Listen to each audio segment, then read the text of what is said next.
Hi, everyone. Welcome to today's TNN event. I am Laura. I am here with my other co-host, Leah, and Nikki, our presenter for the day. We are so excited to have you all joining us today from wherever you are in the world. So before we begin, if you guys can go ahead and find the chat box, and if you can let us know where you're calling in from, let us know what number event this is for you. And also it'd be great to know if you have ever created or published an online, or not an online, you can say an online or a printed publication before. And if not, if you're curious about doing that. So chat box is a great way to connect with everyone. So we'd love to see what you all have to say. So again, my name is Laura. I am one of the San Diego chapter leaders and TNN event hosts. And I have been to countless events. I can't remember off the top of my head how many. I have not created a printed publication or magazine before. So I'm so excited to hear from Nikki, her tips and tricks and her wisdom on what we can do about that. So before we get started, I am going to share my screen and share with you guys all things Nomadic Network. All right, so for those of you that are new, the Nomadic Network is a global community of travel enthusiasts who have come together to kind of learn and inspire how best to travel better, cheaper, and longer. So we kicked this off at the end of 2019 with the plan to have in-person live events, meetups around the world in about 22 different cities. We had some of them happen, and this was just a goal to get a chance to get to meet everyone in our community and share stories with fellow like-minded travelers. Well, as we all know, the pandemic hit, and so we pivoted into these virtual events, which has actually been wonderful because now not only are we able to connect with people in our own local communities, but we can connect with people from all over the world, which has been amazing. So we have 3 different types of events. The first one are travel presentations like the one we have today. We also have regional happy hours. So those are a little bit more informal, but that's a way for you to connect with everyone again in your community. And then we have started monthly book clubs where we invite an author to come to speak. And so that's a great way to hear about their book and learn from them. So a couple things to keep in mind for today. If you are comfortable having your camera on, do so. It's always fun for us to see your faces and interactions that way. I will keep everyone muted just so we can make sure we hear the presenter and all the questions that we have to ask her. And then, like I said, feel free to use the chat. This is such a great way for everyone to connect with each other and share any tips you have. And this is also where I would love it if you can write your question there. So throughout the presentation, if you think of something you want to ask, just write it down. Just make sure you write the word question first so we can find it, and I'll make sure we get those answered for you at the end. And then we're here to learn, satiate your wanderlust, and have fun. So hopefully you enjoy today's presentation. I know you will. And know that the speakers do this out of the kindness of their heart. So we are so excited to have Nikki here with us today. And we're excited to hear and learn from her. And then for those of you that are interested in joining the Patreon community, so this is an exclusive group we have where for just a small monthly subscription rate, there you have access to these TNN replays, such as the event as today. Nomadic Matt shares stories that he might have not shared on his blog before. There's live Q&As, tons of free perks. There's an exclusive Facebook book, so many different things to continue giving back and learning from the Nomadic Network. All right, so with that, I am going to now share a quick video to give you a preview on what we're going to talk about today.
right, wonderful. So now, without further ado, I get to introduce our lovely speaker for today, Nikki Vargas. So Nikki is a journalist and editor currently based in New York City, though she's originally from Colombia. Previously, she was a travel editor for the Infatuation, Atlas Obscura, and the Culture Trip. She is currently the founding editor of Unearth Women, a digital and print magazine celebrating travel and women's stories. And in its first year alone, Unearth Women Magazine, was sold in over 800 Barnes & Noble and independent bookstores worldwide, which is so impressive. Nikki has appeared on countless television programs. She has been invited to speak at numerous travel conferences as an expert on women travel, and she's currently working on her first book. Phew, Nikki, that is a lot. So without further ado, I'm so excited, Nikki, to have you joining us today. Welcome. And you are just on mute if you don't mind unmuting yourself. Oh, sorry about that. I am excited to be here. So welcome, Nikki. So I actually have a couple questions that I'm just going to run through.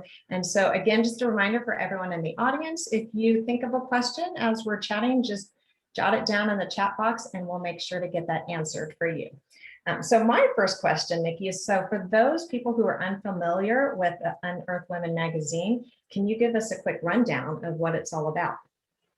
Sure. So Unearth Women is, as you mentioned, a print and digital magazine that I founded in 2018. And really, it's a celebration of women's stories.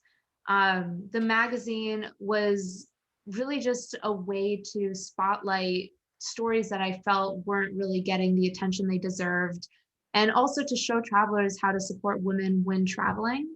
One of the things we do both in the magazine and on the digital site is we create guides that spotlight women-owned businesses around the world.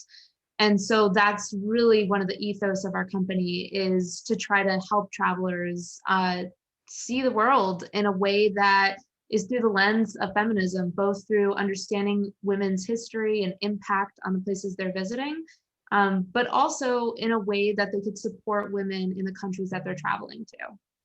Love that. Oh, such a great purpose. So I'm curious what ultimately inspired you to launch the magazine? Yeah, so basically, when I first launched Unearth Woman, I actually had been unemployed. So I had been laid off from my job at Culture Trip, where I was travel editor. They were going through some staff cuts, and they laid off a few editors from their New York office, and I was unfortunately one of them. And at this time, I was just really sort of lost, as most people are when they're unemployed, and didn't really know what to do. And I was speaking at a Women's in Travel Fest here in New York on the topic of sexism in travel. And this was something that I was prearranged to speak at before I'd been laid off. I was originally going to be representing Culture Trip, and then I sort of showed up in a way naked, if you will. And this was the first time that a group of women had sort of come together to really spotlight sexism in the travel space, not only as travelers, but also as women working in the industry. And it was a really powerful panel. And by the end of it, it sort of left a spark in me that I was really upset, honestly. I was upset by all the injustices I felt that women within the travel industry face, whether there were journalists that were being denied bylines or travelers that were, being whistled at or confronting sexual harassment on the road, or women that were just trying to climb up the ladder in the industry and kept hitting ceilings. And so I had all this time in my hands, and I really started to think about what would I want to do with all this time that I have. And launching a magazine is something that I've always wanted to do. It's always been a dream of mine. I'm a writer, I'm an editor. It's something that's just sort of part of my being. And I wanted to create a magazine that really championed these women that I had spoken to, and brought their experiences to light and brought their voices to light, and gave a platform, ideally an international platform, that would lift their voices up and sort of fight for them and champion them. And so that was really the inspiration behind Unearth Women. It was speaking at this panel and hearing from the women in the industry, the frustrations that they were dealing with, and trying to channel that into something positive. Wow, that is amazing and such a good purpose too. I absolutely love it. So I know talking from a magazine standpoint and in particular addressing the struggling print industry. So why did you decide to launch a print magazine versus a digital Oh site? my gosh. I mean, this is because I clearly am nuts. I mean, the fact is that launching a print magazine in the digital age is it's really difficult. And uh, there are amazing publications that have folded over the past however many years that we've all seen and that we all loved and we all respected. And so I was really sort of stepping into that industry almost arrogantly so, to think that, oh, I'm just going to start a new magazine. But the idea behind it and the strategy really was that there really doesn't exist a women's travel magazine in the mainstream travel media print market. And that was something that I felt needed to exist. And I knew that I could just do unearthwomen.com and I knew that I could do that, but I really wanted to make a statement and I wanted to make a splash. And that statement and that splash was to sort of elbow my way in next to Male Founded Afar and Male Founded Travel and Leisure, and next to all these legacy publications that have always been there, and their stories always sort of treat travel as this one size fits all experience. And I really wanted to just elbow my way into those bookshelves and plant a women's travel magazine and just try to hold that space. And that was really what it was. And ultimately it helped the overall brand, because when we did that, it allowed the digital component to gain awareness and gain following and gain readership, because we took such a dramatic David and Goliath type swing at these legacy publications in the travel space. I love that. Wow, amazing. Okay, so you do this, you have this idea. So what's the immediate next step you do? The immediate next step really is pulling together a team. So I have to say that when I first came up with the idea for Unearthed Women, I was in my pajamas. I was drinking a glass of wine. I was sitting on my couch and I just sort of was like, what the hell? I might as well go for it. And then the next step was to sort of realize that, realize what my skill set is and realize that I need to surround myself with a team of women that not only understand the idea, but can run wild with me. And that is exactly what I did. So the very next day, I reached out to a few women in the industry that I admire. I reached out to Kelly Lewis, as I'm sure some people in this chat are aware of. She founded Go Girl Guides, the travel books. She runs Damesley, which is an incredible women's tour company. And I reached out to a close friend of mine, Elise Fitzsimmons, and she's just a pistol and just a real boss lady. And basically, I just surrounded myself with a group of women that didn't think what I was suggesting was ludicrous. And I remember one of the first things we did was we went to Barnes and Noble, and we sat there amongst a pile of magazines and sort of just took notes. We took note of what is currently in the print space and what does travel look like from a print magazine perspective, and what is missing, and how are women represented in these magazines right now. And what made that moment so beautiful when we did that is that a year or so later, that exact Barnes and Noble had Unearthed Women on sale in its shelves. So it was such a sort of magical moment when you go back, and we were just there, 4 women on the floor surrounded by magazines trying to dream up this publication, and then sure enough, it made it on those shelves. I love it. Meant to be, right? And I could get lost in those magazine areas just sitting there. So I love that you had that idea to just sit there and look through, and helped you propel your idea forward. Absolutely. So curious, for a travel magazine, what made you decide to have a woman on the cover rather than maybe a destination? Yeah, so that's something that we've been asked before, and it really goes back to this idea of trying to create space in the travel media industry that celebrates women and makes women's voices heard. And so we wanted to put a woman on the cover very intentionally, because while Unearthed Women is ultimately a travel magazine, and that's its genre and that's its niche, it really is a woman's magazine. It's a magazine that focuses on women telling real stories and celebrating women that are doing interesting things. And so for the first issue, and I actually have it here, and you'll notice that it looks very different from that issue, that photo you're sharing. So the very first issue, we had Isabel Young, who's an Emmy-winning Vice correspondent, and she's just an incredible, incredible journalist. And I really was so excited to get Isabel for the cover of this issue that she so graciously agreed to do. Granted that at that point it's a no-name magazine and just 4 girls coming up to her saying, please do this. But Isabel, her entire career is about really going to the places that people aren't going and telling the stories that people aren't telling. And her focus many times is women. She likes to go and report on women's stories. She's spent night in prison to speak about incarcerated women. She went to Yemen to talk about how women there are surviving during this war-torn time. And that is really what I wanted to sort of encapsulate in the magazine, is that it's not just, hey ladies, pack tampons if you're going traveling, or hey ladies, if you're being bothered by men, have you thought of a fake engagement ring? Like, there's so much more substance and there's so much more to be said about, one, traveling as a woman, but also women's stories. And I think that to be a travel magazine intrinsically means you have to speak to cultures around the world. It's not just what to pack, what to do, what to see, what to eat. That stuff is necessary and that's absolutely needed, but that is only servicing the traveler. But to learn about a culture and to learn about what's going on in the place you're visiting also services a traveler in a very rich way, because it gives you a deeper understanding of what's going on there.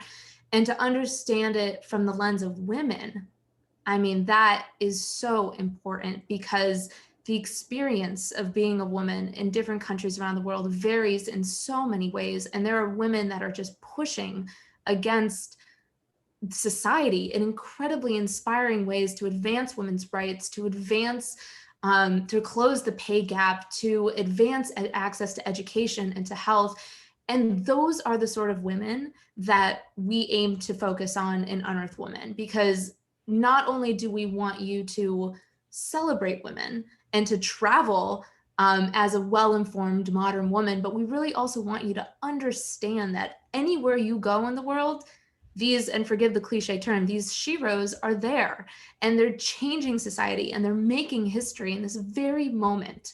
And we want to try to show them, we want to try to show that to our readers. And so, yeah, so that was really, that was really the idea behind putting women on the cover, is to just keep that focus on women. Yeah, I love that. So powerful. And to have those stories, just such a unique way to present it. I think it's incredibly powerful. So I love that you chose to do that. So switching gears a little bit and talking about funding. So I know that funding is always a big obstacle for anyone who wants to start a company or a project for that matter. So how were you exactly able to finance the launch of Unearth Women? Yeah, this is, I think this is such an important question, because I have been in the audience of so many talks where entrepreneurs sit there and they talk about the magical aha moment that they had this idea. And then it's like they sort of gloss over all the logistics, and then suddenly they're like, they're successful. And in the times that I've attended these talks, I've always walked away with this question of, well, how did you do that? Like, how did you actually do that? And so to answer the question, when I started Unearth Women, I did not have any money. And I cannot stress that enough. I had just been laid off. I wasn't sitting on a trust fund. I don't have that. I wasn't sitting on a fat savings account. As a writer in New York, as anyone can attest to, that doesn't exist. I didn't have any advantage in that way. Really, all I had was this idea and the connections in the industry that I had forged over years of working as an editor and journalist here in New York in the travel space. And so when I joined forces with these incredible women, one of the first things we did was start a Kickstarter. And what we wanted to do is we wanted to raise enough money to put out the first issue, which was this issue, the Isabel Young issue. And we asked for, I mean, quite honestly, we lowballed it. We tried to raise 5K, which looking back is a laughable amount because there's actually so much more components that go into a magazine that definitely cost more than 5K. But we raised 5K. We actually exceeded our goal on Kickstarter, and we used every last penny of that to create this magazine. And basically what we did was um, we looked for designers, we looked for freelance writers. We sort of just pulled together this issue with our know-how and with our various skill sets. And once that issue came together, then we sold it independently via our unearthwomen.com site. But really, there was no magic bullet to take us from this being an idea to this being a physical magazine we held. The secret sauce was that we had an idea, we went on Kickstarter, and we just shared it.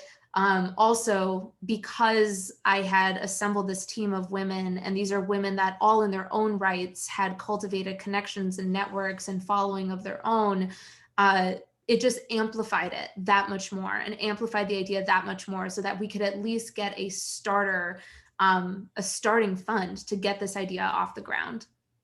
That's perfect. I mean, that's it. You have to start somewhere and then have a little bit of trust and hope that it's going to go where it did. So good for you for even just starting it. I love that.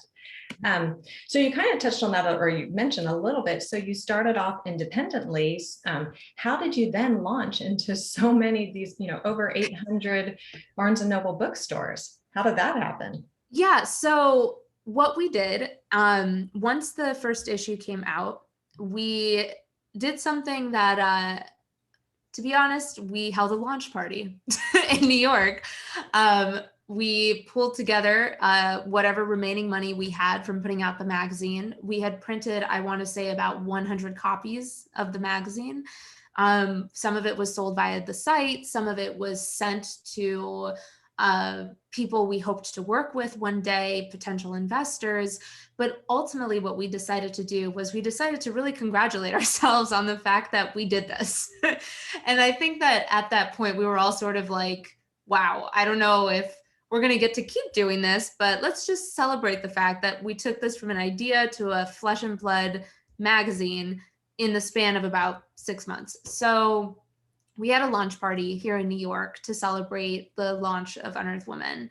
And that party was a combination of friends and family, but we also, tapping into our network, we invited people in the industry. We invited everyone from tourism board reps to PR people to brands to editors to writers. And again, I've worked in the travel industry now for years. The women who joined me on this project, they had worked in the industry for years.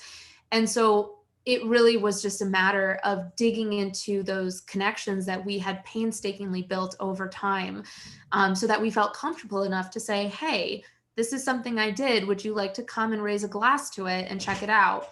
And so we did that. And after that, we started to get a little bit of press. And one of the things that, we did put money behind was publicity. And that's something that I don't think a lot of people sometimes think of when they're launching new projects or starting ideas, is putting some budget behind press. And we brought on an incredible woman by the name of Megan that I've worked with. And she really she believed in the idea. She believed in Unearth Women. And so she just managed to get some incredible press for this first issue. We were able to get in the New York Times. We were able to get in Good Morning America. We were able to get in Vogue Spain, in Travel and Leisure. And we started to get some momentum. And when we did, distributors came knocking. And that's when we heard from Curtis North America, which at the time was the largest distributor in North America. And they managed distribution for titles like many of the ones you see in that photo right there, across Canada and the States. And they came to us and they were interested in Unearth Women. They were interested in the concept. And for our second issue, which featured CNN's Lisa Ling on the cover, they presented the opportunity for us to scale and to be in Barnes & Noble. And so that's really what took us from 100 self-printed copies sold via unearthwomen.com to 15,000 plus copies sold in over 800 Barnes & Noble's locations across the United States and Canada. And then at the same time, we partnered with an international distributor, and that's how we were able to get in independent bookstores in the UK and in France and Italy, and sort of make our way as far as Australia. Wow, that must have been such a good feeling, just knowing that it was all over the world and all these people could pick it up and read it. It was a really crazy feeling. I have to tell you, the first time that I saw it in bookstores, I went to the Barnes & Noble, I want to say the Barnes & Noble on Fifth Avenue. And it just like, I can't even describe it, because it just blew my mind when you walk it. Like I walked into it, and I grew up in the Barnes & Noble magazine section. I mean, when I was a teenager, I would hang out there and flip through Teen Vogue. And as an adult, as in my early 20s in the city, I remember just hanging out there, reading like recipes while waiting to meet like girlfriends for an after work cocktail. The magazine section of Barnes & Noble has just always been this thing in my life. And so to walk in that section and see a magazine that I dreamt up months ago really just floored me. And I think that, I think if there's anything that I would want people to take away from that, is that I can't underscore enough the disadvantage we were at in terms of not having money, not having savings, not having an investor off the start, not even being familiar with the print industry. And yet we were still able to take this idea and actualize it. And we were still able to take this dream and manifest it into reality. And I think that that's such an important lesson and realization to have, that literally anybody can do that with their dreams. They can make it happen. I love that. Oh my gosh, you're so inspiring. Fantastic message. And then just make sure you kick off with your parties and publicity, right? Yeah. Yeah. I mean, and at the end of the day, I think that, and maybe it's a very, New York thing, and that's something New York taught me, but, I will say I consider myself a creative person. I've always been a writer. I'm still a writer. I still freelance write. And I think that something that I've sort of learned is that sometimes it's not enough to have the talent. Sometimes it's not enough to have the creativity. And there are so many talented people out there just trying to get seen and trying to get their work out there. And so when we put this idea out there, I wanted to help it get those eyeballs and get that awareness. And that was really the decision, to put money behind publicity and marketing and to get those eyeballs, because I knew it wasn't enough to just exist. It needed a little push onto the stage. Right. So true. So a lot of people don't know, especially me, what goes into producing a magazine. So if you could kind of walk us through, the planning and execution of what you would do for that first issue. Yeah. So the very first issue I said was Isabel Young. And as you can see, and I have the second issue here. So this was the second issue. And I don't know if you could see on screen, but they're very different, as you can tell. And the reason for that is because this first issue, when we did it ourselves, we went for this very like minimalist sort of kinfolk design. And then when Barnes & Noble came in and they were like, well, if you're going to be on our bookshelves, you need something a little bit more commercial friendly, a little bit more like magazine-y, if you will. And so that is why Unearth Women got its complete makeover. But, to answer your question, what goes into the magazine really is, from my perspective and my responsibility, I start thinking about what the theme of the issue is. So every issue of Unearth Women is thematic. The first issue focused on the theme of resilience, and every story in that issue taps into that theme in some capacity. The second issue is consent, which I was very excited about because, of course, such an important topic, and it sort of was in tandem with Me Too. And all the stories there, same thing. Our third issue was power, and our fourth issue was inclusivity. And so what I start doing on my end, the very first step, is I start thinking about what the theme of that issue is and what sort of stories I want to see in it. And there's different sections to the magazine. The magazine has Brave New Eats, which is our food and drink section. And so just a celebration of women in the food and drink space. It has Women to Watch, which really are just profiles and interviews with women that are doing incredible things across industries. It has Unearthed, which is Unearthed Women's Stories, which is really the name of the whole company, is the idea of unearthing a woman's story. And of course, it has a travel section, as expected, which is usually destination focused or travel tips. And so the very first step is the planning, the editorial planning of what's going to go in each of those sections that ultimately ties to the theme. The second step then for me is to find writers. And that's when I go to social media. That's when I go to Binders, the Facebook group, and I make a call out to writers that, this is the theme of this magazine and this is what we're looking for. And I let the pitches roll in. And that is really exciting to me because I have to say the reason Unearth Women is so powerful in many ways are the writers, the freelance writers, because they're all over the world. And I don't live in Thailand. I can't speak to how Thailand right now is defining the concept of consent and the women there that are fighting for that. That's not something that I know firsthand, but our writers do. And so I look at the pitches and sort of having a loose framework in my mind of what this issue is and what the theme is, I start to cherry pick the pitches that I think are going to fit. And from there, I start to budget it. I start to think, okay, how many writers are we bringing on for this magazine? How many stories is that? How much budget is that? And then I sort of, once I commission those pieces, the writers have about, I want to say 2 to 3 months to work on those pieces because we start planning pretty in advance. And so they go do their work. And while the writers are researching and working, and I typically write, I'll write maybe like 2 or 3 stories for the magazine myself. So I'm sort of doing that on the sly.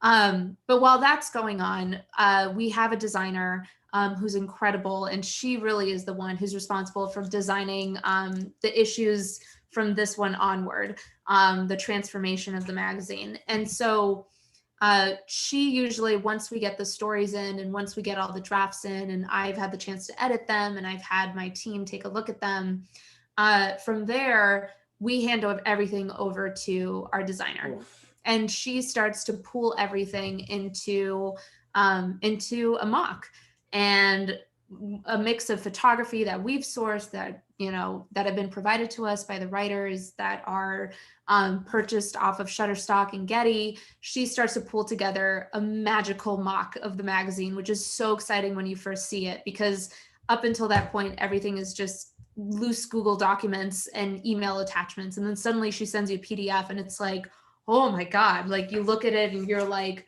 God, this is gorgeous, And so she sends that, and then her and I basically volley for a month.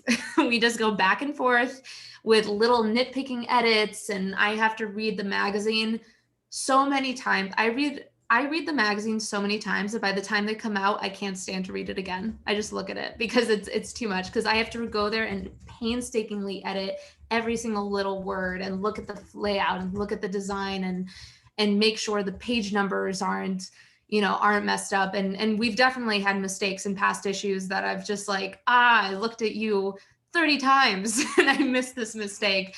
But then, yeah, it's just a lot of back and forth, a lot of just editing and writing and everything. And then once it's done, we send it to the printers, which in itself, and I could go on for hours about the very complex world of printing today and very overly expensive world of it. But we typically send it off to the printers, and then from there, takes maybe a couple weeks, and then gets shipped to where it needs to go. So that's sort of from the inception to all the way to the printing. Wow. So how long do you think it is from inception to printing? Does it vary, or do you kind of have a timeline that stays the same for each one? It definitely varies. But I would say anywhere between like 3 to 4 months. from the initial what's the theme of this issue to physically holding the magazine. Yeah, because we want to give writers enough time to do the stories. These stories are typically, they're long. We want them well researched, and I have to give myself time and the other editors time to go through the stories and edit them and go back and forth with the writers, and then to send it to design. That takes a couple weeks too, for her to just pull everything into this mock-up, and then for us to sort of go back and forth on the changes. So yeah, I definitely would say 3 to 4 months.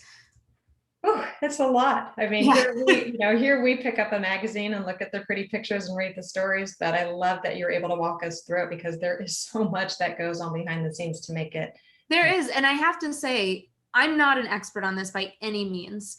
Ours is a very sort of bootstrap, scrappy operation. So I can't even imagine what goes on at like a place like Condé Nast, where they're churning out magazines like every single month, because of course they're fully staffed and they have massive budgets and massive funding. But with Unearth Women, we're all new to the print industry. So this is, as I've told this before to people, so much about Unearth Women is like building a plane mid-flight. And that's really what it was. The experience is that as we're flying this plane, we're building this plane and we're course correcting this plane, and we're trying to hover somewhere between not being too grounded, but not being too up in the clouds. And so it's definitely been a learning experience. I love that analogy.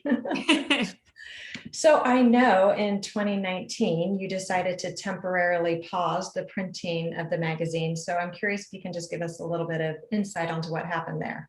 Yeah, absolutely. And this is something that it's taken me a while to reach the point that I can talk about this and not be like so upset about it, because I think that Unearth Women had such a meteoric rise and such a fly out the gate momentum that when we stepped back and when we slowed down, it was really hard not to equate that to failure.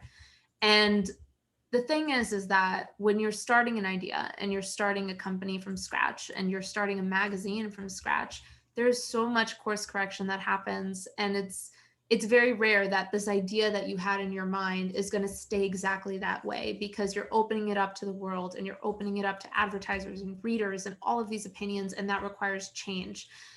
And I think with Unearth Women, what was really hard for me was navigating those changes. And so when we paused the magazine, what had happened was Curtis North America, which was our distributor at the time, they actually went out of business. And so that is just a testament to the industry as a whole. But when they went out of business, we pulled out of bookstores. And then our printer basically went out of business too, at which point it's almost like, if you can imagine the connection to the bookstore fell down, the connection to get the magazine into print fell down. And those were connections that had taken a while to build up. And so when issue 4 was ready to go and it was PDF was print ready and ready to go off to the printers, we couldn't do it. We didn't have a printer ready to go to. We didn't have anything really ready to go. And on top of it, the funding and the budgeting of it had just inflated so much with the issues.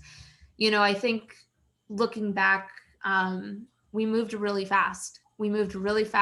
And we tried to keep up momentum, and we didn't slow down. So when we finally did slow down, it was sort of like we hit a wall. So when Unearth Women was paused, that's really what happened, was that we had this magazine, we stepped back and we're like, okay, we need to take time to reassess the print component of this company, because the speed at which we're moving and the volume at which we're producing is just, it's too much and too expensive. And also the partners that we're working with now need to be replaced, and we need time to research what that looks like and make a decision there of, is it worth going back into bookstores? There's so much money. I can't when you walk into Barnes and Noble and you are at the register, the next time you walk into that store and you look over and you see these magazines right next to the register and you think, oh, wow, yeah, I might just impulse purchase that, that Teen Vogue. That looks like a cool cover. Before I started doing this, I used to think that it was just the store manager that was like, today I feel like putting Teen Vogue next to the register. That is actually the equivalent of like placing a billboard in Times Square. That magazine title pays almost $7,000 plus to be right there so that you see it while you're leaving. And there's strategic placements. Like when you see like featured magazine at Barnes and Noble and there's 4 beautiful magazines, that's a couple $1,000s right there. And so for Unearthed Women, Barnes and Noble was just a hemorrhage of money because we were in the featured magazine section and that was thousands of dollars. We were in these 800 stores and that was thousands of dollars. And it is just so much money. And so when we had to press pause on printing, there was a lot of questions we had to answer to address what was sustainable and what was not, what was working and what was not. And that took a long time. It took a long time to address that. So, wow. I mean, just going through that, just the highs and the lows and having the partners, just amazing. So emotionally, how are you able to handle that? I mean, I won't sugarcoat it with you, Laura. I did not handle it well. I mean, I have to say, I was heartbroken. I was so heartbroken because again, we went from an idea and it was so personal to me because it was an idea that I had by myself one dark night in the depths of unemployment. And I pulled it out of my brain and I made it a reality. And then more than that, it took off. And we were able to get, 3-4 issues out and then we couldn't.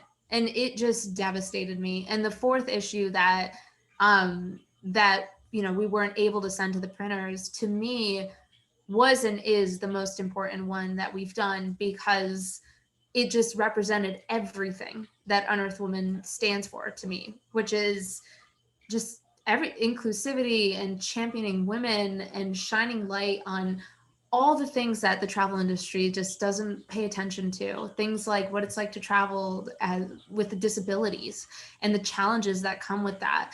And traveling as part of the LGBTQ plus community and the challenges that come with that, and traveling as a woman of color and what's that like, and the women that are championing those fields and those genres. And so that issue, when it was just ready to go to the printer and it couldn't go, I just felt like the world had collapsed on me because so many people were counting on it. And there were so many people that had stories and photos in that magazine that had never really seen people like themselves in print. People in wheelchairs, people with spina bifida, people who travel, but who deal with a set of challenges and therefore are marginalized as a result.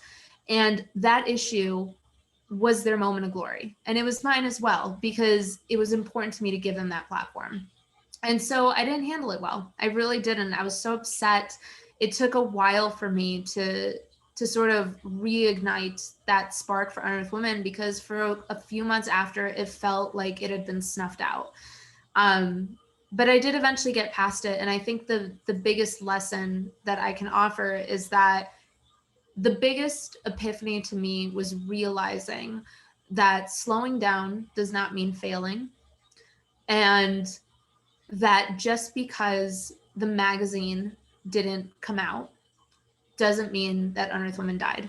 And that was the biggest thing I had to realize, that pivoting is normal, course correcting is normal, and that what mattered was the fact that these stories were being told. And it didn't matter if they were being told in an email or in a magazine or online. What mattered was that they were getting out there. And throughout it all, Unearthed Women Digital kept growing. Our newsletter base kept growing. So the stories were still being told. It just wasn't being told in print at that time. And it took me a long time to realize that that was okay, that I was still doing what I had set out to do, just not in the medium that I had intended. Right. It's so true. I mean, sometimes those moments of pause you have to take that makes you just realize what you have to do a little bit differently. So, but now I know in late 2020, you decided to bring the magazine back.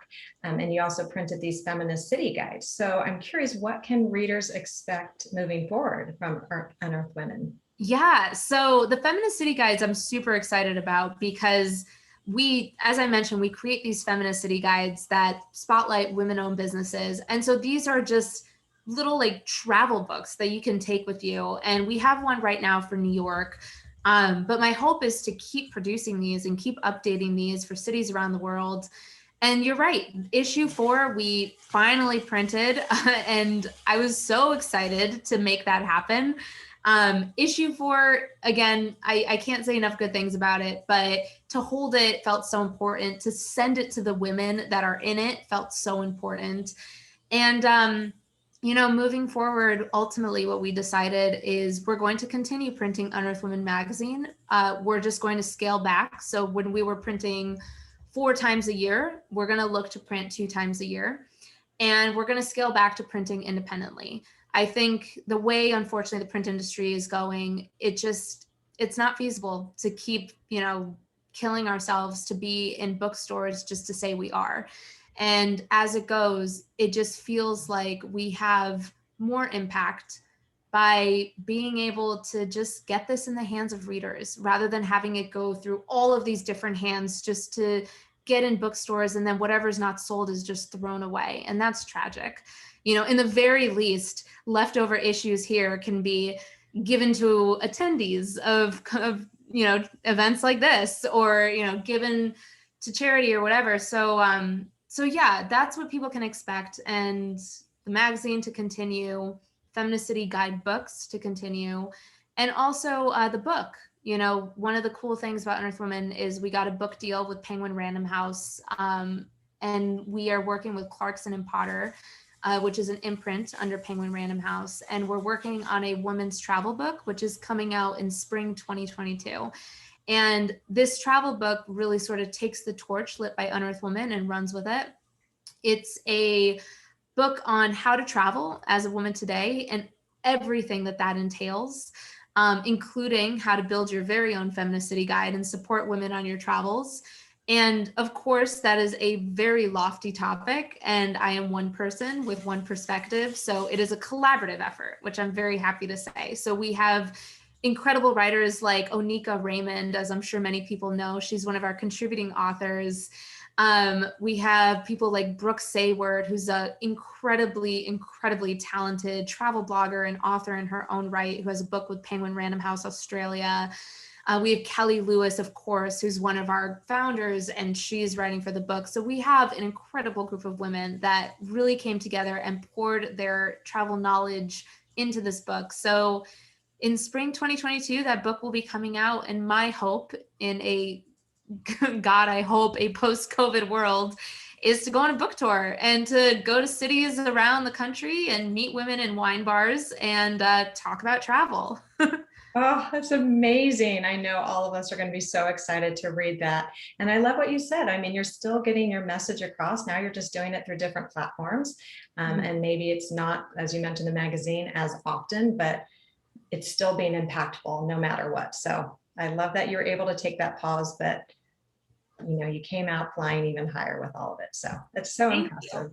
I know you touched a little bit on some of the lessons you've learned, but are there any other throughout this journey, big lessons that you'd like to share with us? Yeah, I think looking back, the biggest lesson I have to share, and probably my best advice for entrepreneurs, is to take it slow. When I look back at the first year of Unearth Women, I wish that I had slowed down. I wish that I hadn't felt this fear that if I wasn't running and operating on all cylinders, that Unearth Women would be forgotten and that nobody would care. And I just kept running and running, and I burned the candle at both ends, as did my team. And the problem with that is that you can't pour from an empty cup. And we eventually got to a place where we had just burnt out. We burnt out ourselves. We burnt out the company. We burnt out the idea, and we just hit a wall in every sense of the word, mentally, physically, emotionally. We just hit a wall. And when I look back, a lot of the questions I asked myself was, why didn't I slow down? Why didn't I go to Barnes Noble and say, why 800 stores? Why are we being sold in the middle of nowhere in Canada if we have an established readership there? Why don't we focus on New York, LA, Chicago, and Miami, where we have readership? And why don't we start small? Or better yet, why not scale it to just 1 or 2 bookstores and see how it goes there? Why 15,000, from 100 to 15,000? Why? It's those questions. It's that, we were just so grateful that people were paying attention, and we were so grateful for the opportunity to get it out there, that we didn't stop to think, and we didn't stop to answer those questions of ourselves. And in the end, we were the ones that paid. And I think looking back, had we just slowed down, had we just asked ourselves those questions, allowed ourselves to grow slowly, a loyal following, a loyal base, we would have still gotten to that point eventually. But the difference is, I think we would have sustained it. Whereas when you go from an idea one night in pajamas to a magazine in bookstores internationally in 6 to 8 months later, it's hard to sustain that momentum. It really is. And that's the biggest lesson, I think, for anyone who's listening or who's an aspiring entrepreneur. And it doesn't matter if it's publishing or something completely different, or even if it's just starting a travel blog. It's going slow and allowing yourself to take step by step and do it right. Don't run. Such good advice. Thank you so much. Okay, so everyone, this is my last question, then I promise we'll get to all of the questions that have been coming through in the chat. So Nikki, I'm just curious, for anyone that wants to start a magazine, what is your advice to them? Well, my biggest piece of advice, I would say, is to surround yourself with people that believe in your idea, because you cannot do this alone. 100%, you cannot do it alone. And I think realizing your skill set and realizing what you lack, and having that sort of humility and humbleness to say, okay, I'm terrible at numbers and the business side of things. I am 100% a writer and editor and creative person. Don't even talk to me about Excel. So to be able to find my friend who's like, her favorite thing in the world is to do Excel spreadsheets, is like, would you like to come on and manage things from a business perspective? It's like being able to recognize those things in yourself. And again, that's a piece of advice that's not just for magazines, for anyone who's looking to start an idea from scratch, is you want to have a team in place that can run with you and bolster this idea, but that can also be the crutch in the areas where you aren't as strong. And that's okay. I feel like so often when we talk about entrepreneurs, particularly women entrepreneurs, it's this expectation that she was this girl boss and she did it all by herself, all while wearing high heels. And that's a beautiful, lovely image, but there's nothing wrong with getting help and surrounding yourself with people to help along the way. Yeah, that's so true. You got to surround yourself with others that might have different talents than you, and that's how you can be successful. I love it. Oh my gosh, you are so inspiring. It's amazing. So for everyone on the call, please connect with Nikki. You can go to her Instagram account that I've put here on the screen. And then Nikki, I know there's a couple perks you were going to offer. If you could kind of just share a little bit about that with everyone today too. Yes, there are. So the first perk is you can get a free digital copy of issue 4. If you click on that link, it'll take you to the Unearth Women store. If you want a print copy, it's there too. But with that code, Nomadic Event, you can get a free digital download of the 4th issue. And then the second perk, which I'm very excited about, is I'm sure if there's writers in the group who maybe you've heard of Substack or not, but Substack is a super cool newsletter platform that launched pretty recently. And Unearth Women has a weekly newsletter that I write. Many times it's just a very honest musings that I have about travel and things that I've consumed that week in terms of articles or content or stuff that I think readers would enjoy. But each newsletter sort of spotlights travel and women. And as part of the newsletter, we have a paid subscription option. And basically, if you become a paid subscriber, you get an additional monthly newsletter, which is our getaway newsletter. But you also get some pretty cool perks. You get the Feminist City Guidebook to New York that's sent to you. You get a copy of our 4th issue automatically. And you also get future issues automatically too. So you get a print subscription. And then we're always sort of coming up with fun little like surprise packages to send our subscribers. So we have a really cool International Women's Month package that we're planning. So you'll get that too. And my favorite part of this is that we donate a portion of our proceeds from the newsletter every month to a different nonprofit that's either founded by a woman or supports women in some way. So we so far have donated to Women for Women International, which supports women in war-torn countries. We've donated to Heart of Dinner, which is an incredible nonprofit here in New York that supports the elderly Asian community, and particularly the elderly Asian community that's been impacted by COVID.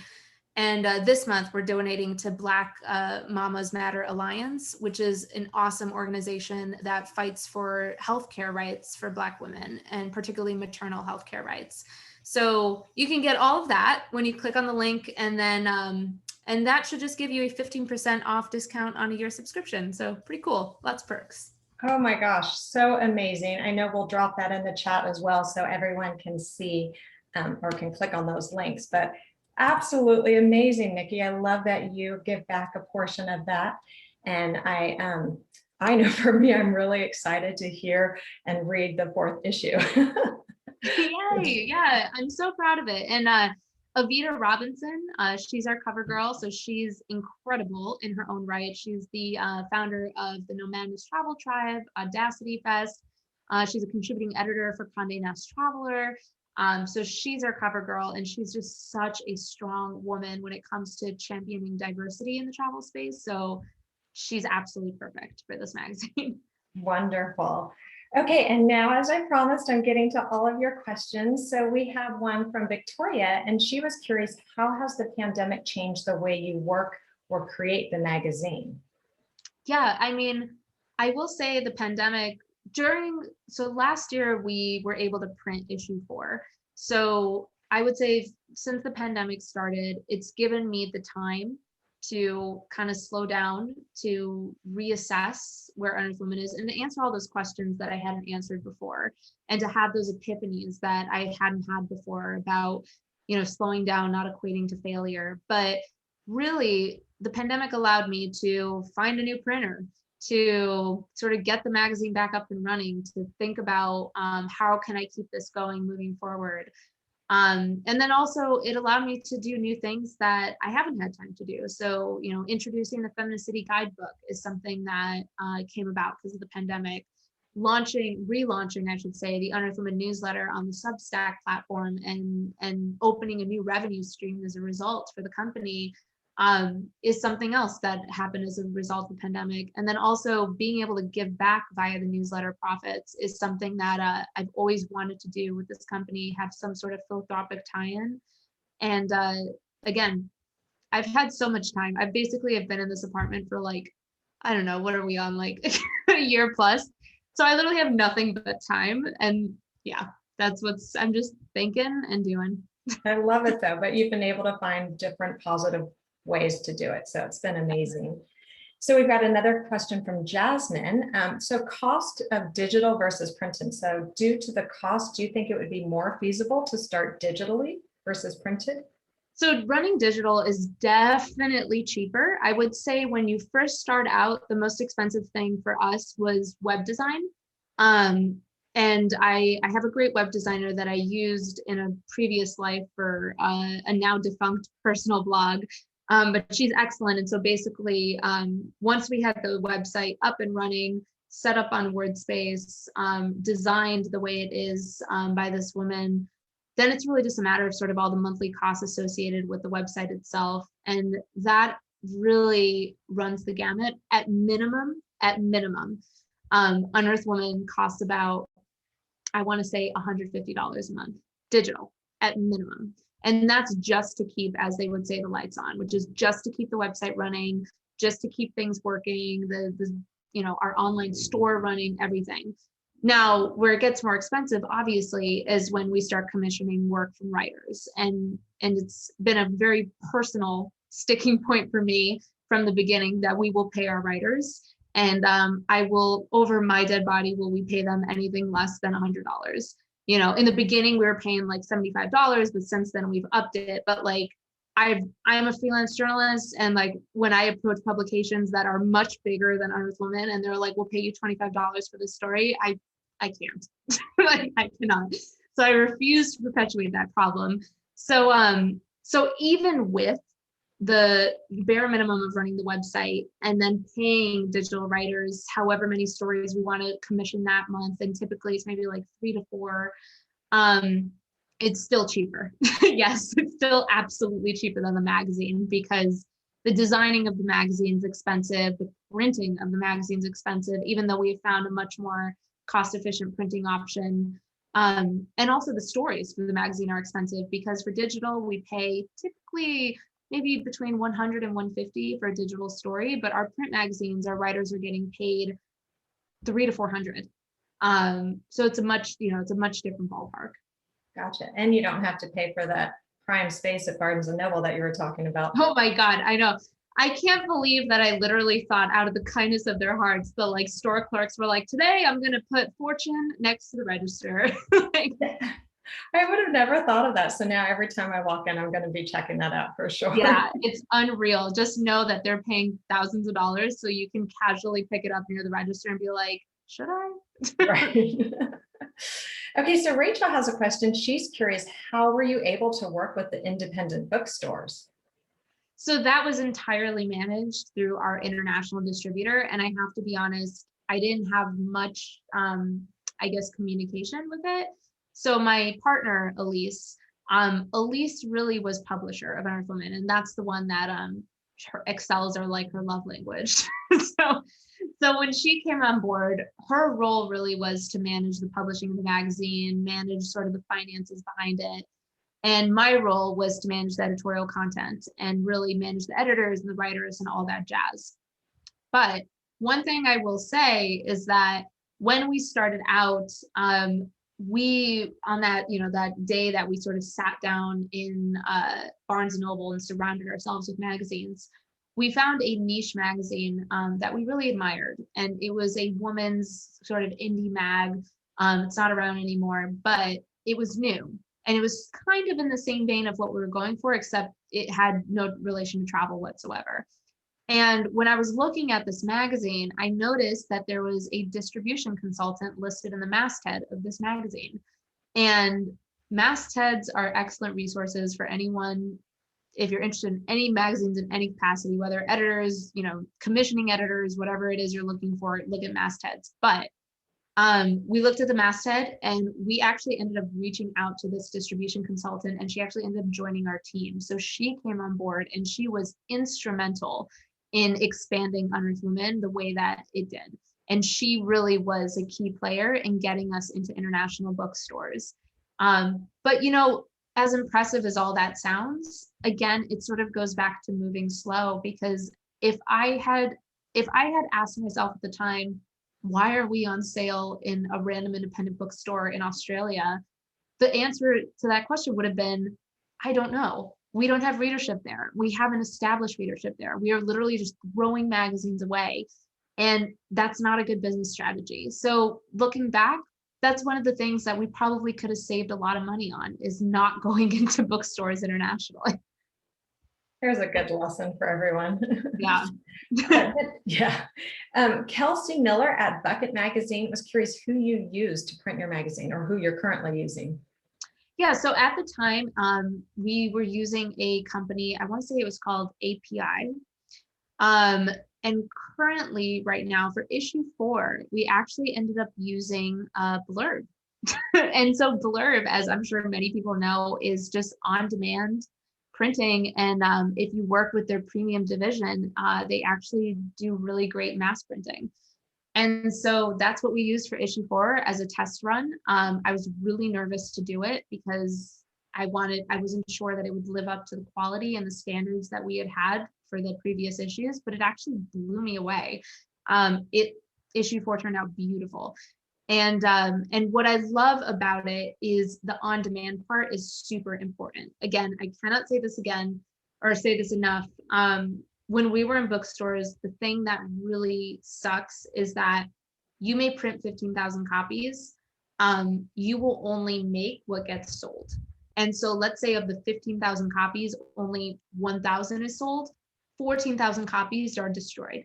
And that's just money that disappears, just goes up in air, and you get the profits of 1,000 copies. And in the end, as a young company that's starting out and that's really bootstrapping the funding, you're hemorrhaging cash. But when you use an on-demand printing service, because places, traditional magazine printers will have minimum. So at minimum, you can maybe print like 5,000 copies. And even then it's like, wow, that's a lot of copies. So on demand, the beauty of it is that when we were releasing issue 4 and we announced that we're like, okay, we're going to put out this print issue, we allowed the demand to dictate how much we printed, so that when we printed, we knew, okay, we're going to print this amount based off of the demand that we have. And that really makes it so that we're not spending more money than we need to, and we're not wasting a million trees as well.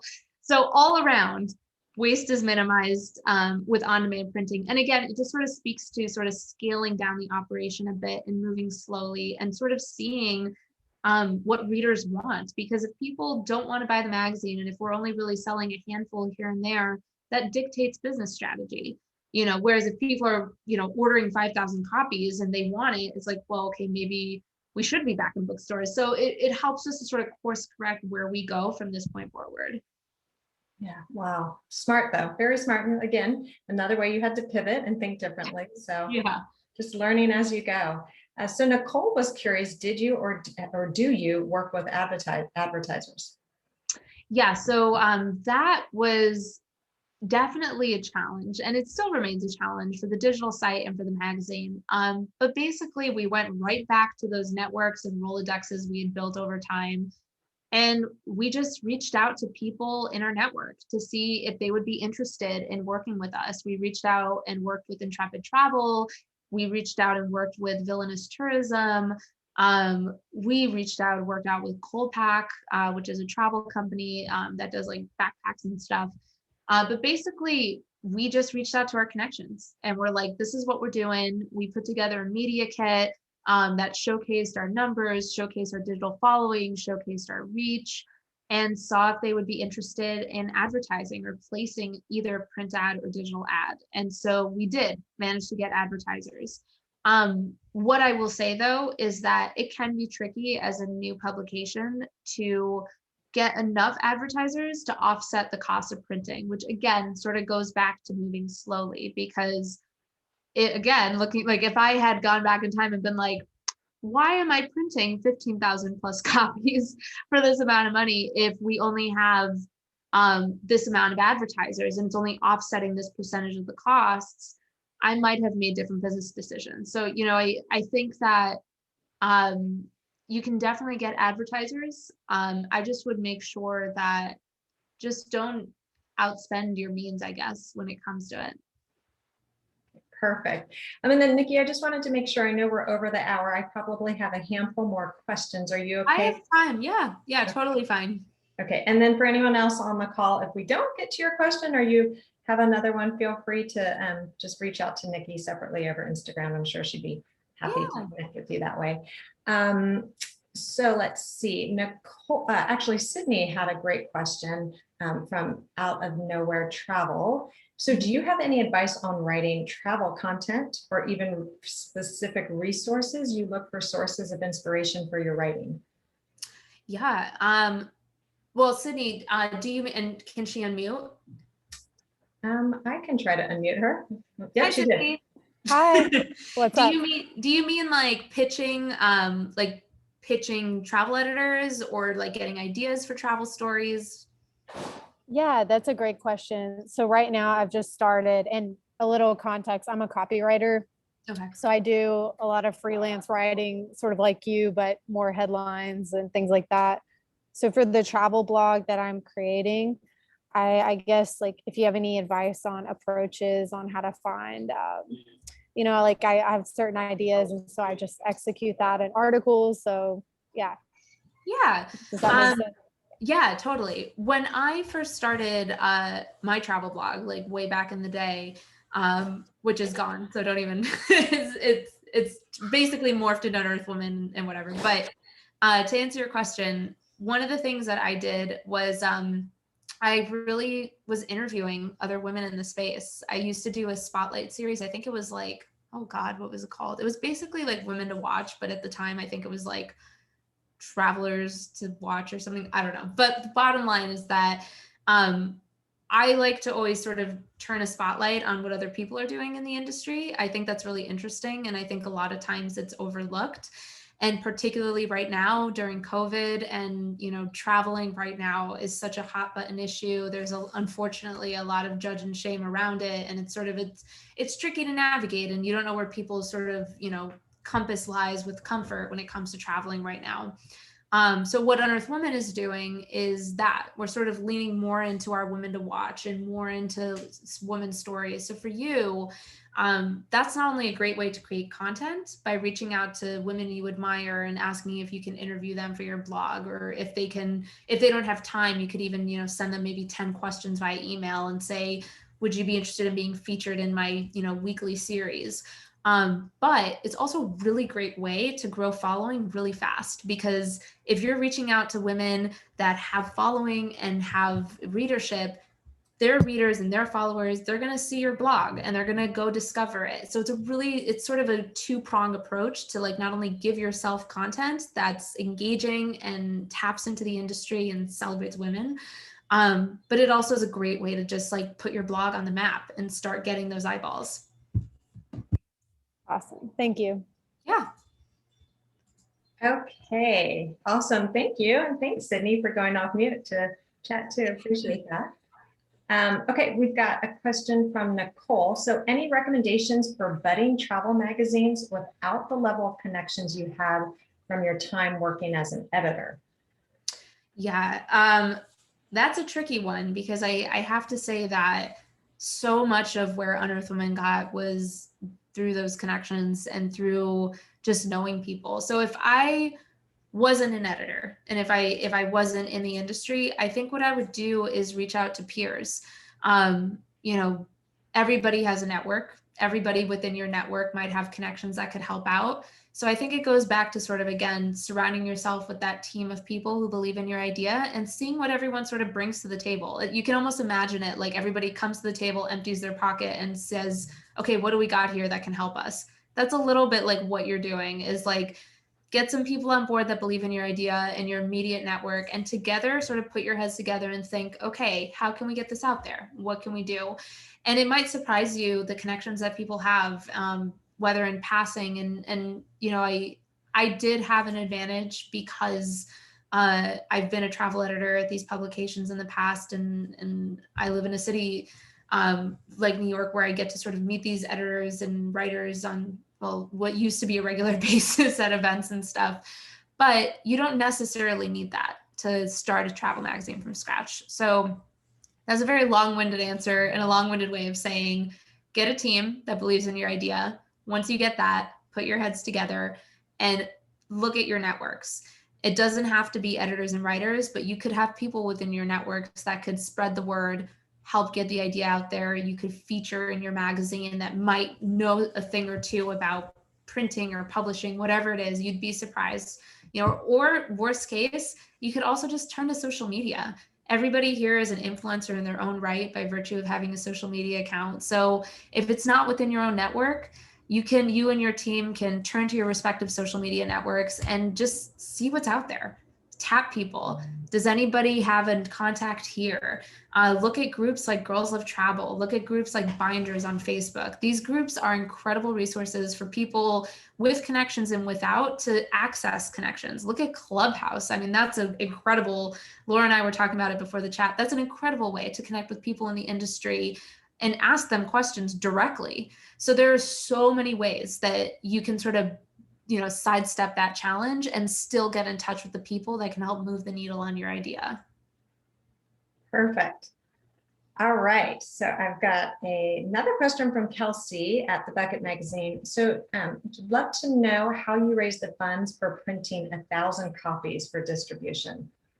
Yeah. So once we had that Kickstarter idea, that was, I want to say we raised maybe like $6,500 or something for our first issue. And that allowed us to get that out the door and print it independently. And as I mentioned, that was a super sort of scrappy shoestring budget operation that we were able to get this issue out and still have some money left over to put behind marketing and promotion. And once we were able to get some eyeballs on the magazine, get some press behind the magazine, we started getting interest. And as I mentioned, that's when we got distributors. That's when we really got people on board. That's actually when the Penguin Random House book deal came through, which that in itself was a payday. But we also got an investor. We got a woman investor from Chicago who just loves travel, loves women's travel, and always dreamt of doing something like this and just never got around to it. And she's not an angel investor by any stretch of the imagination. She's not like, a Shark Tank, like none of that. She's just a woman that fell in love with our idea and wanted to put her money into it. And so she did. And so she gave us the capital to be able to continue the magazine. And to really take it international in the way that we did and to expand it in the way that we did. That's amazing. I love it. Back to what we were saying, surround yourself with those people, so yeah, did it right. So I think I have answered most or gotten to most everyone's questions. There might have been a couple in there that I think you answered along the way. So again, if we didn't get to your questions, feel free to reach out to Nikki. And again, and just a reminder, everyone, I know we've dropped it in the chat, but you do, feel free to use that discount to get a free copy of the issue so you can read all about it and, kind of learn and see in person what Nikki has been talking about. So thank you, Nikki. This was incredible. Oh my gosh, you are just a wealth of knowledge on this. I'm sure you have inspired many people to go out there, whether they're going to start an printed publication or online digitally. It's amazing. So thank you. And everyone, you guys were fantastic with all of your questions and just being engaged. I really appreciate you all being here. I promise, I just am going to share my screen real quick. I promise it won't be too much longer. I'm just going to share with a couple more things that are coming up with the Nomadic Network. We have quite a few events coming up on, so if you take a look at the calendar, you will see, but let me just quickly let you know, as I mentioned, about becoming a Patreon community member. If you found that this event and all of our other ones are worthwhile to you and you'd like to give back, I found that this is such a great way. With just such a minimal amount each month, you have access to all these other wonderful things. And I know from my standpoint, I think Nomadic Nat and the Nomadic Network team have given us so many great opportunities such as this. So this is just one small way that we can give back to them so we can keep doing things like this and having people like Nikki come and sharing her beautiful insight with all of you. And then, as I mentioned, we have a couple events, or quite a few events actually. If you look at the link there, it takes you to our calendar, and I think we have events all the way out into July, but we have 3 different types. Again, we have presentations such as the one today. So tomorrow we actually have Chris O, who is a team member at the Nomadic Network, and he is going to be here tomorrow to talk about time management. So if you have not done a great job of kickstarting your New Year's goals, come listen to him. I'm sure he will share some wonderful insight. And then we have Rodrigo coming on Thursday to talk about Colombia, how to positively impact local communities through responsible tourism. And then also this week, we have these regional happy hours that I was talking about, where they're more informal. Everyone's off mute. We're just sharing and getting to know each other better in our local communities. So we have one in the Northeast US and then Texas. And I know earlier today, we had the European travel happy hour. So check out the calendar for that, find one that's coming to you. And if not, you can just join another one too. It's always fun to meet different people from all over. And then, as I mentioned, we do have these monthly book clubs. So our next one is going to be on Wednesday, March 3rd. It's always the first Wednesday of the month. And this one we have David Farley coming to talk to us. This is going to be an interesting one. It's a very unique book. So if you haven't had the chance to read it, I highly suggest you do. And this is a wonderful way because the author actually comes and David will speak to us and answer your questions personally. So what a fantastic way to chat with an author. And that is it, everyone. Thank you all so much for being here. I know we went way over the hour, but Nikki had so much wonderful insight for us. Appreciate all of you always supporting the Nomadic Network, and we hope to see you at another event soon. Thank you so much, everyone. I hope you enjoyed it. Was amazing. Thank you, Nikki. Bye, everyone. Have a good night, morning, wherever you may be in the world, and we'll see you soon.